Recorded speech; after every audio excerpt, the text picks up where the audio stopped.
Dr. Shiller, welcome to Network Capital. It's an honor to have a masterclass by a Nobel Laureate. We're a peer-to-peer skill-sharing community, and we're very interested to learn more about your career. Let's start from the beginning. What got you interested in the subject of your work? Okay, that's hard to remember.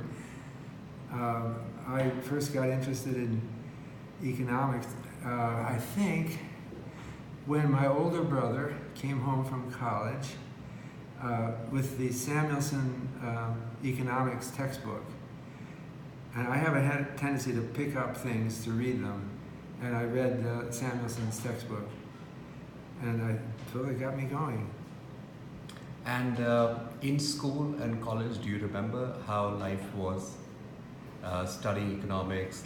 Did you really relish the subject, or was it hard at times?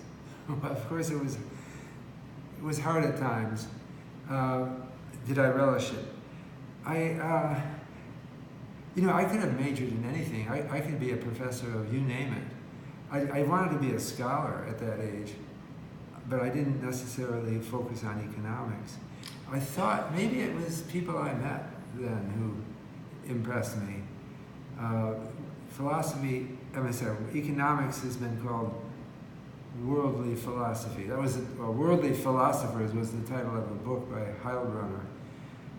So it seemed, Adam Smith was a professor of moral philosophy. Maybe that appealed to me. So at what age are we talking about right now? What age did you want to be a scholar? I just moved up from age 14 when I read Samuelson's textbook to age 19 when I began to really focus on the idea of an economic career. Wonderful. And at that time, was there a question or set of questions that you wanted to solve through the economic lens? Because you mentioned that you wanted to be a scholar and not necessarily a scholar in economics. So what questions were you thinking about? Well, economics impressed me because it solves real problems. It has a technology for solving problems. I would add finance to it. That's a subset of economics. Samuelson said, I think in his textbook, I'm trying to remember, it's been a long time, but it seems that he said that I believe in, this is a very loose memory of him, I believe in economics and promoting the wealth of the people because it matters to real people. Things like healthcare, education, transform our lives. And there are many different single problems, but the overall problem is developing the economy and improving the standard of living and allowing people to make choices that matter about things that matter to them. How was undergraduate education for you? Did you find some mentors in college? I did find mentors in college. What comes first to my mind was Kenneth Boulding. I went to the University of Michigan, which was a major state university in the United States. Kenneth Boulding was he presented a view of economics that was highly morally grounded. In fact, just after I graduated, he gave the presidential address before the American Economic Association, entitled Economics as a Moral Science. That was in Chicago, if I remember. I may be wrong. It's been a long time. That was 1969. But I went to it to hear his speech. My former teacher. And what he said is that economics particularly allows us to invent the world that we live in. And it should be done with a moral purpose. That particularly impressed me. I had other faculty members who impressed me a lot.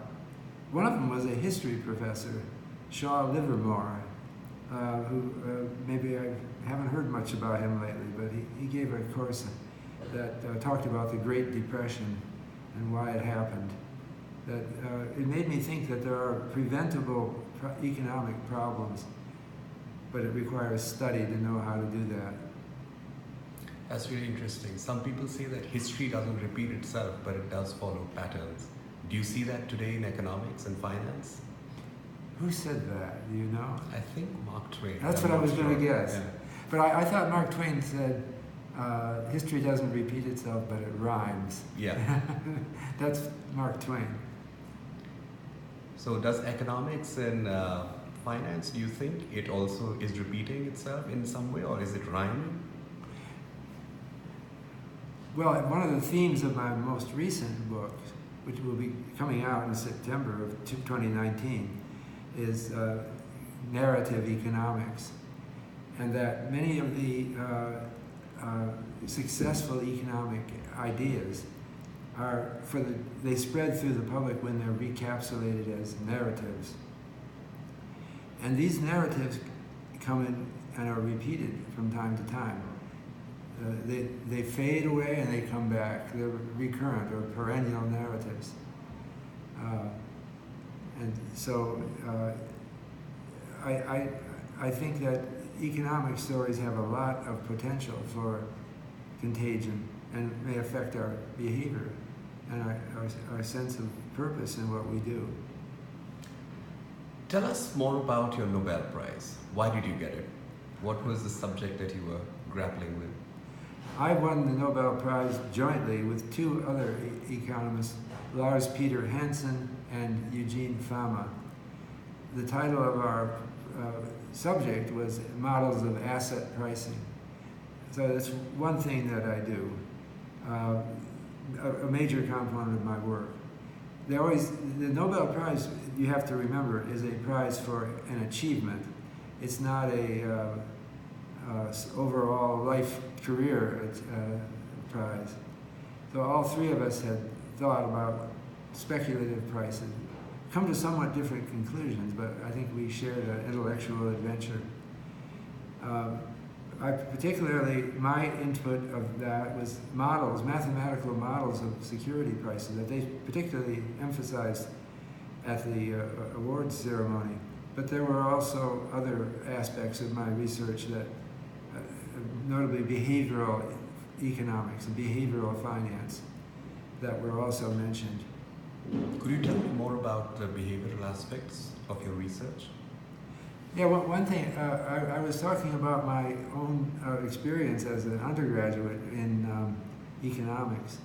I was an admirer of many of my professors, but I also had incipient in me a sort of sense of critique.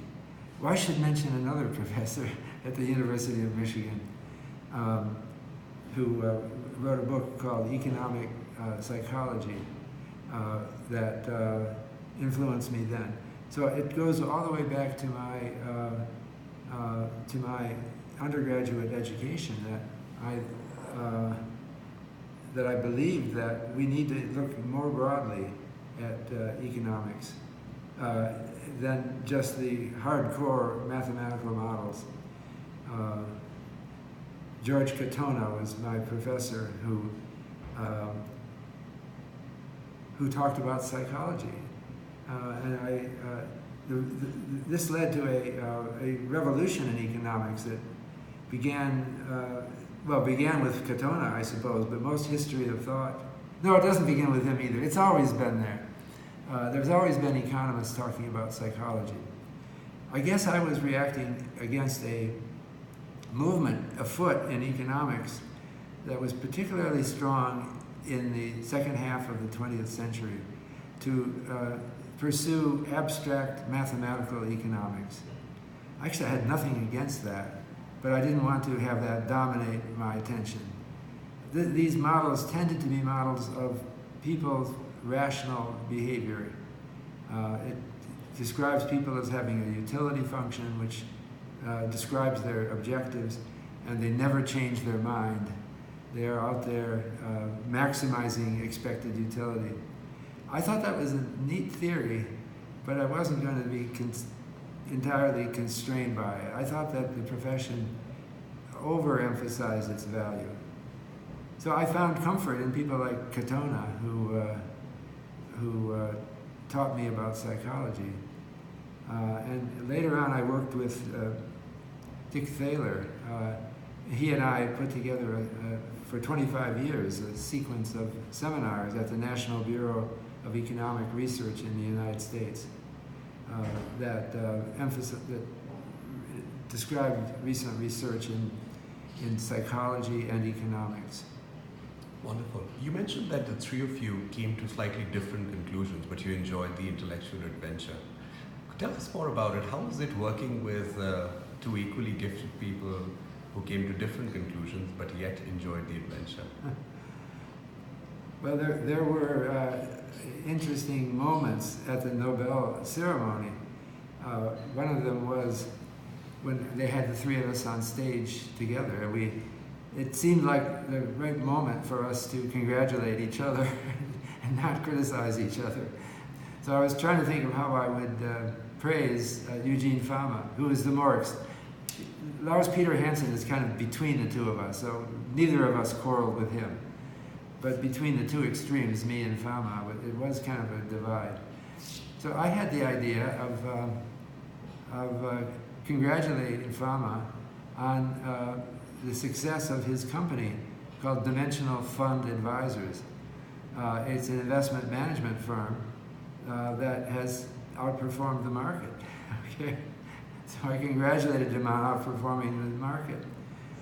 He didn't like that, and I stopped doing it later in Nobel Week because I thought I was irritating him. But it was genuine praise. What he discovered was factor portfolios that had different average returns than that market as a whole. So you could invest in those and assume outperform the market. However, I have to say that he didn't like that story, that narrative about what he'd achieved. What he would like to say, and as Dimensional Fund Advisors said, what he discovered were risk factors that gave higher return to investors who could accept that risk. So he thought of everything as perfectly rational. Whereas I viewed the very discoveries that he made as discoveries about human imperfections or human psychology. So we just gave a different story.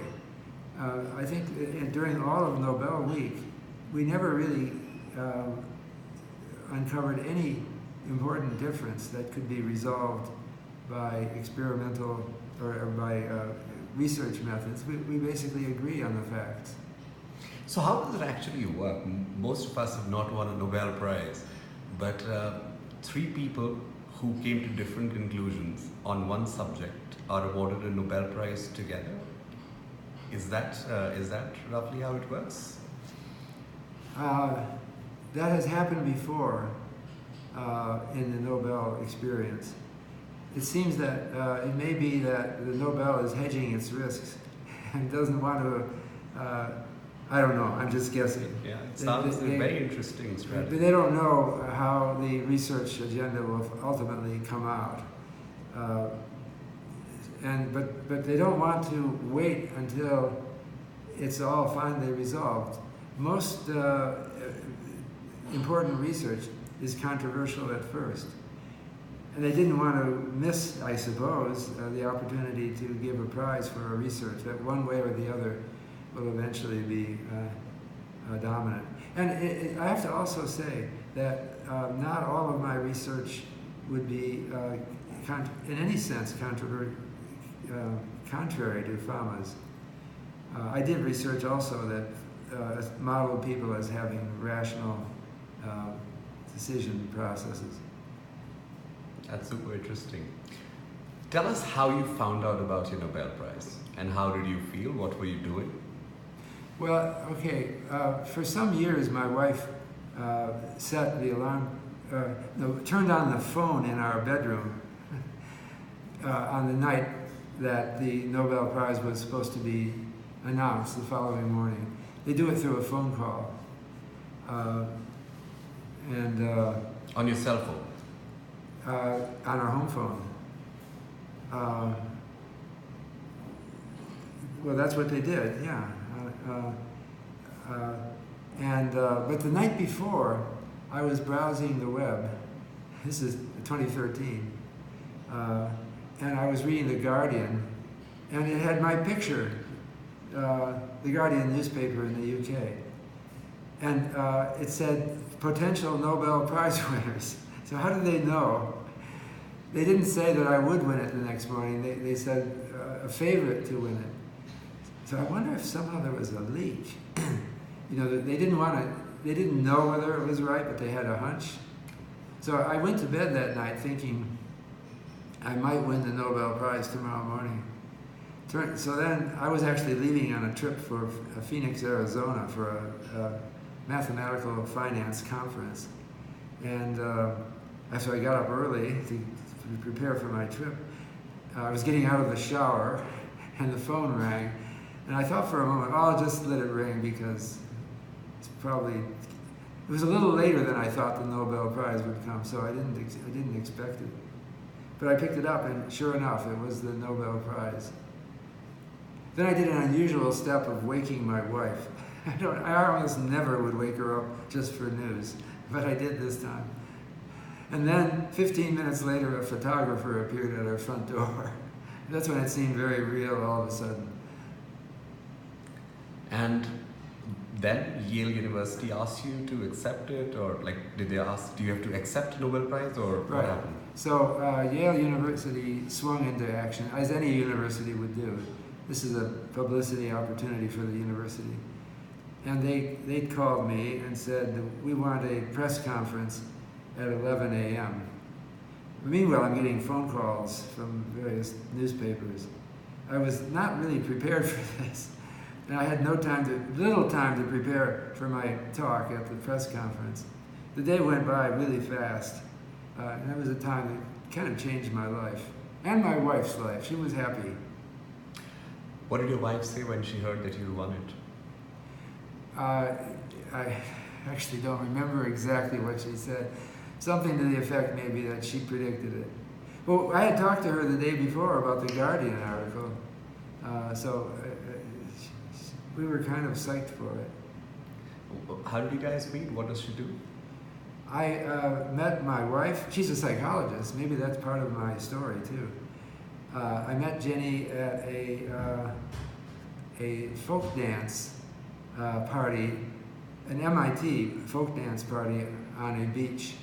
Okay, they were dancing in the sand at the beach. I went to it because I was looking for a wife, and I was thinking how to find her. I didn't want to try the dating services. It's a search process that everyone goes through, but I had the idea that I should look for good, wholesome activities, aesthetic activities.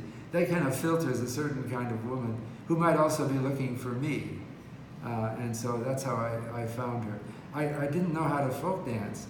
But I thought, if my purpose is to meet my wife, what difference does it make whether I can folk dance? And I didn't go with anybody, because that would have inhibited my flexibility. I picked her out as someone who looked like she might be my wife.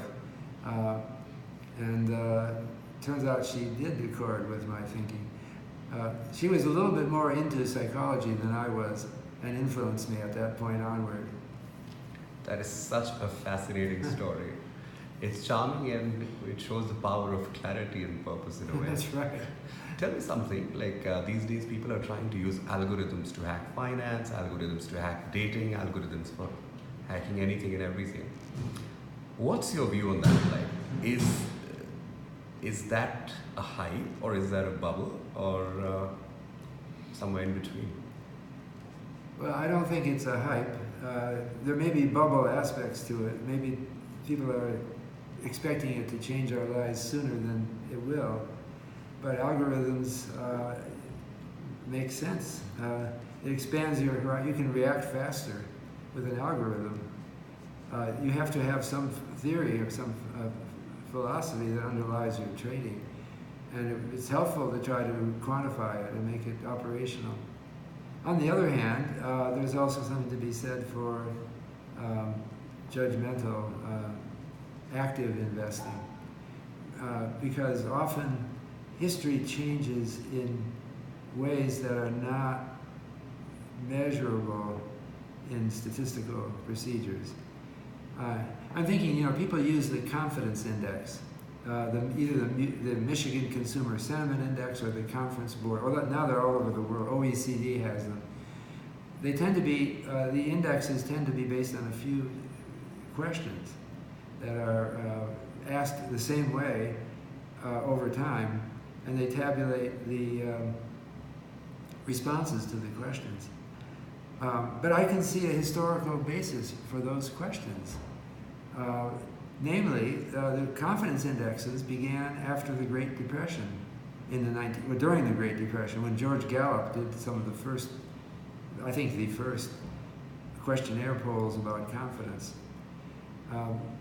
Some of the early questions that were used by the University of Michigan and are still used in confidence indexes relate to whether we're going through another depression or whether another depression is imminent.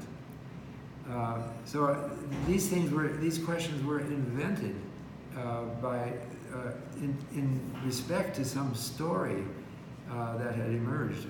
The story that the Great Depression was caused by fear, and President Roosevelt's famous quote, "The only thing to fear is fear itself." So we go on with those, asking those questions, but the next depression might have a different cause. In the case of the Great Recession, 2007 to 2009, a lot of talk at that time was not about a spontaneous loss of confidence, but it was about a excess in lending to support home prices and eventual collapse of a housing bubble. No one would have asked people whether they thought it was a housing bubble before the housing bubble, because that phrase wasn't used before that, or hardly ever. There might have been an extreme rarity that someone put those two words together. So the history is always changing in qualitative ways, and one may obtain some trading advantage by thinking about those changing narratives. That's so interesting. On a community, we have a lot of people who are interested in psychology, finance, trading. But I want to ask, if you were to give advice to somebody of becoming a better trader, considering all aspects, what advice would that be? And the second part of that question is that, as somebody who doesn't understand trading in finance, what's your advice to the ordinary citizen to deal with the complexity that the financial world seems to offer? Well, I don't know what advice I would give generally. There are so many different smart people in the field. So maybe the advice for the ordinary investor is don't bother and just hold a diversified portfolio. I was recently impressed with thinking about John Bogle, who is founded the Vanguard funds that now will invest on behalf of individuals in 170 countries, and they have more than 20 million subscribers or investors. So I'm thinking that Vanguard believed in index, holding of just the market index.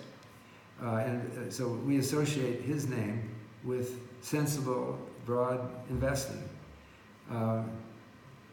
But I think I actually admire the man.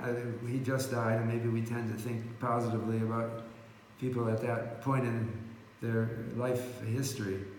But I think he also overstated the case for avoiding, for giving up on trading the market. I think one has to assess one's own talent in that area and also one's commitment to thinking a lot about this. It is a commitment.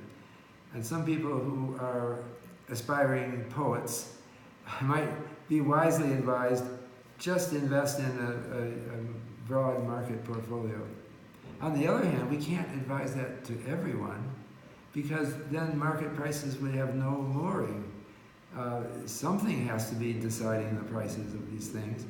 Ultimately, it's investors, some investors who are active and who try to judge the investment potential. So you can't, see, it's a little bit, it may seem patronizing. If you're not above average in your investing ability, don't even try, okay?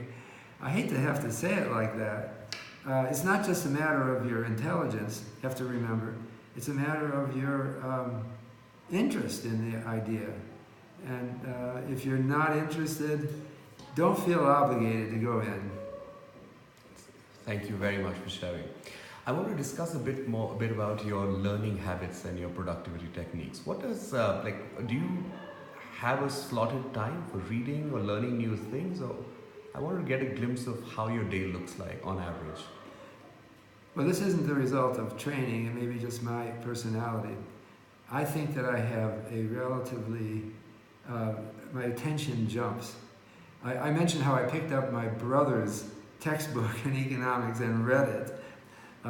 So I tend to be distractible and to note, but also I like to read different things, and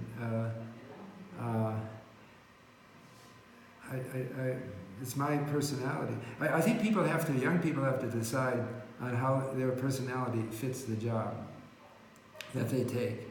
I remember I had a summer job when I was in college as a bank teller, actually it was a credit union.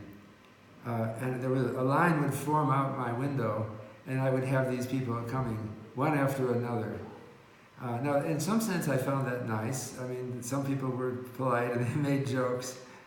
But then I thought, doing this for the rest of my life, no way am I going to want to do this. So I thought that looking at myself, I was trying to, I didn't get any personality tests or the like, but I thought one thing that differentiates me from others is that I like big projects where I'm in control. Like I made model ships, and I worked hard on them. In fact, I got myself thinking, why am I doing this? Nobody cares about these model ships. And I dropped that. So then I wanted to combine my natural inclination for big projects that are under my complete direction. And I think that's why I chose to become a college professor. No university will tell a professor, drop that research topic and go move to this research topic. They might tell you what course they need taught, but they won't tell you what research to do. And you can develop research ideas over years, which makes it into a huge project. The different papers one publishes in finance or economics are just little aspects of a bigger lifetime project. And that appealed to me. And it has a lonely side, unless, I think I write fewer co-authored papers. I do that though too. So if you're writing singly authored papers or books, I've written a lot of books, it's about over 10 books. I like to do that, but it puts me alone. The new book is by you, or is it by me alone? Yeah, I wrote 2 books recently in succession with George Akerlof, and that was a great experience working with him. You really learn another mind and how they think. What was it that made it great? The partnership or the experience? Well, we kept coming up with new ideas together, and I would talk to him, and he would talk to me, and we'd come back with ideas. Sometimes we argued, it happens. But we ended up on good terms, and we may write another book someday. Wonderful. So this, were your work habits similar? Work ethic, work habits, working styles? Are they what? Were they similar, your and your co-authors? I think probably so. George has also written a number of books and important articles. He was, like he was interested in problems with modern economic theory. Neither of us was a slave to the existing thinking. And he wrote some books and articles that brought in psychology. So, for example, he wrote a book with a woman, Rachel Tranton, called Identity Economics. That really is a precursor to my narrative economics. What he's saying is that the most important thing that people value, if they're not starving, and they're not dying of a disease, after that, the most important idea that influences their thinking is, who am I? And what am I doing? What's the meaning of my life? This is an old idea, that meaning of life matters.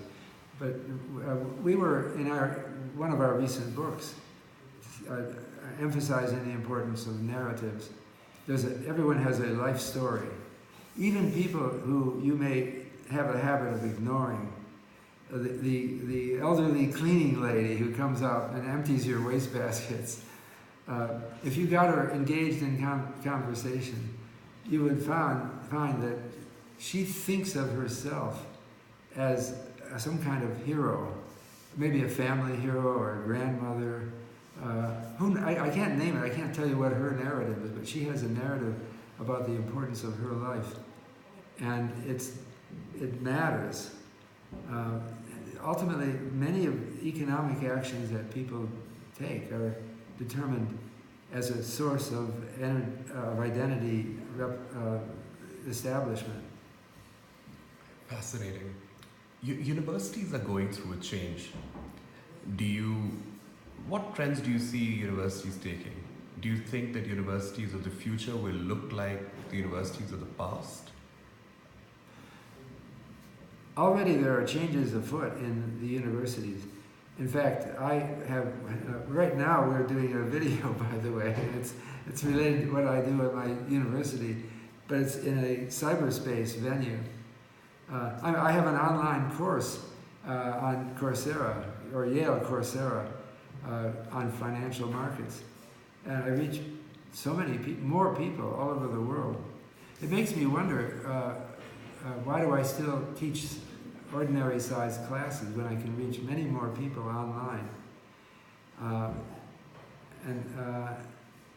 But I think that there will be a role for teachers, always, because of our humanity.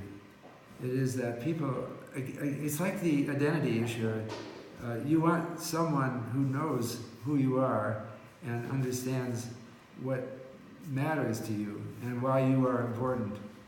I think that actually universities could improve their functioning a lot if they could somehow improve the long-term relation between faculty and students. So we're individually mentors for students, and the mentorship shouldn't end with graduation. Unfortunately, it does. Students come back that took my class 10 years ago, and I might not even remember them. I think that somehow, this is my ill-formed thoughts about where universities will go, or other schools, that it will somehow involve software that, like a social media, that keeps our relations, that amplifies our relations with our students, and makes us more connected with them. I actually, Paul Samuelson, I mentioned, was the textbook writer that got me into economics. Then I had him as a teacher in grad school at MIT. And then after MIT, he was unusual. He called me up occasionally and discussed things like, where did he get that? Who does that? In fact, 2 months before he died, when he was 94 years old, he called me up and he wanted to talk about moral issues facing economics. I think that he did that spontaneously. That was that spontaneous part of his nature that might have made him, some people say, the most eminent economist of his century. At least that's one line of talk. And he had the most influential textbook. So I don't think that, because we're human, I think teaching will be a profession that expands in the future. We may likely have smaller classes. That's another thing that will help keep ongoing relations. And there'll be more time spent after class with students. This is fascinating. Do you have any advice for people who are just entering the workforce or graduating out of college or thinking about college? Who have graduated? For young people, where Yeah. most of our users are in the age group of 18 to 30 who are in the process of making a career choice. Yeah. Some of my advice may sound, they've heard it before, but maybe not. Maybe not from a Nobel laureate. I think that some young people are too cynical about life and think that, about career, and think that they have to imitate others more and do the fashionable things. That might be short-term necessary. There might be a phase in your life right after graduation when you have to get a job, okay, and do something, where you have to be short-run in your orientation. But later on, I think you have to remember that great careers are built on doing something different. You can't be doing the same thing as everybody else in order to expect a great career. And there's a lot of should be a lot of fodder in your imagination as to what could be done differently, and you have to cultivate that. And you have to expect criticism that might last for years for doing something that seems a little different, or risk-taking. This is, as an example, I'm relatively unusual among professors in setting up companies on the side as a professor. So in 1991, I teamed up with a former student and a professor of economics at Wellesley College. And we formed a company, Case Shiller Weiss, to produce home price indices. And we put them online. We were a website where you could get an evaluation of your home using our indexes. I did that because I thought it was an unresearched topic. We had an opportunity. We were dominated later by Zillow and other websites. But we did have, in the 1990s, a website that sold directly to the public values of homes, so they could find out what their home prices were. But I also thought that indexes, that sounds like a boring topic, home price indices. Most economists then would not have published papers on how to compute home price indices. Why not? I don't know. You know, they tend to think they want to get into the top 5 journals, the prestige journals. And the prestige journals just don't seem to be interested in price indexes. If you send that off to a top journal, they will likely reject it as saying not of sufficient interest to our readership. But then that forces you, if you take it too seriously about getting published in the top 5 journals, you're going to end up a fake. You're going to end up not following your ideas. You're going to end up imitating other people's work. And that's not what you want to do. So I think I was less committed to trying to get published. And I wanted to do things that I thought were important. Turns out that our repeat sale index methodology has been now spread over much of the world, or at least as an inspiration for methods. Now home price indices are everywhere. It's still maybe not in the journals. There'll still be some in the journals. But I really think that, repeating my basic advice, you have to do something different. You have to follow your own instincts in order to see how you can come up with something that eventually will be highly valued. This is probably the best piece of advice one can get on careers, like learn by doing. You know, you're one of the rare set of people who succeeded both as an academic and as somebody who set up companies. But I want to ask you, what has been the hardest part of being you, or what has been the most challenging experience of your life, and how did you overcome that? I don't know how to answer that. I'm just free thinking. When I was in high school, I joined the debate team. Okay, and I don't think I was very good at it. I didn't excel, but I did that to broaden my horizon. But I thought I would never be a public speaker. I was shy and nervous about it. And I thought I thought that the other members of my high school debate team were way ahead of me. I'm not naturally a confident person. Somehow it came out though that public speaking has been an important part of my life. And I guess it was discovering that I don't have to be like those other students that I thought were winning debaters back then. I was just developing my own thinking. Ultimately, when people look for public speakers, they want people who will say something unusual or different. And doesn't matter so much what kind of clothes I wear or what kind of instructions I got from my debate coach. That's very interesting. Often school memories are the ones that stick. Just we're coming to the close of the interview. I just want to take a moment to sincerely thank you for your time. I mean, this has been a riveting conversation, and if we had the time, we could have just gone on for much longer. But I'll end with this one. You've researched, you've thought, you've talked, you've done business. I want to understand that who's been like the one person or a set of close people who've helped you expand your thinking, like your wife? Now, I didn't expect that question, and I should have a good answer for a closing question.